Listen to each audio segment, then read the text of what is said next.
Thrips control नहीं हो रहा है। इसके पीछे मेन जो कारण होता है वो होता है इसका लाइफ साइकिल, क्योंकि इसका लाइफ साइकिल जो है वो दूसरे थ्रिप्स से तुलना में बिल्कुल अलग है। तो देखिए, ब्लैक थ्रिप्स का जो लाइफ साइकिल का स्टेज होता है वो 4 स्टेज होता है और उसका 4 स्टेज 14 से 15 दिन के अंदर कंप्लीट होता है। सबसे पहले अंडा देता है और वो अंडा एक बार में लगभग 30 से 35 तक अंडा देता है। उसके बाद धीरे धीरे नीम पर तैयार होता है। उसका डिस्टेंस सिर्फ मात्र 2 दिन के अंदर होता है। उसके साथ साथ नीम से ये प्यूपा होता है और प्यूपा होने में भी इसका टाइम जो है वो सिर्फ 1 से 2 दिन ही लगता है।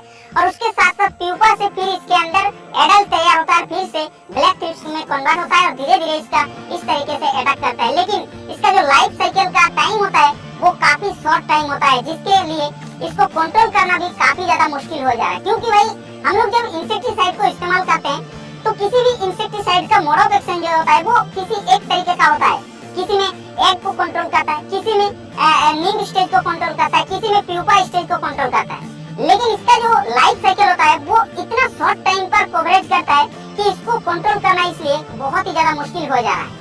तो अभी आप लोगों को हम बताएंगे कि कौन सी दवा को स्प्रे करके मतलब ब्लैक थ्रिप्स को कंट्रोल कर सकते हैं, उसका टेंशन लेने का कोई जरूरत नहीं है।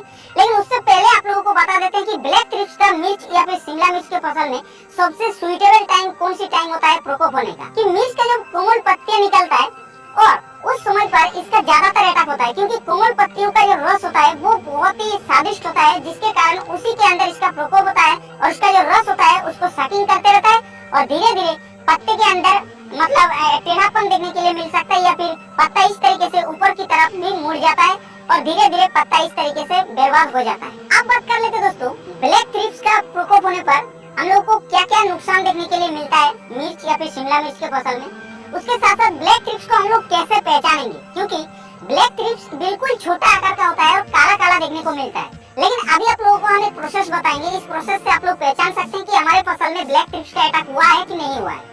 सबसे पहले आप लोगों को ये बता देते हैं कि ब्लैक थ्रिप्स का अटैक होने पर क्या क्या नुकसान होता है। सबसे पहला जो इसका मेन नुकसान करता है कि पत्ता ऊपर की तरफ मुड़ जाता है या फिर धीरे धीरे पत्ता पूरा डैमेज होता है। दूसरा, पत्ते के अंदर इसका क्लोरोफिल को सकिंग करते रहता है, जिसके कारण फोटोसिंथेसिस पर इफेक्ट पड़ता है। तीसरा, पत्ते का जो लेमिनिया होता है उसके ऊपर इफेक्ट करता है और पत्ता पूरा डैमेज होता है। और चौथा, जो फ्रूट होता है यानी कि जो छोटा छोटा फल होता है उसके अंदर दाग धब्बे लगा देता है, जिसके कारण फ्रूट क्वालिटी खराब हो जाता है, जिससे मार्केट में उसका जो रेट होता है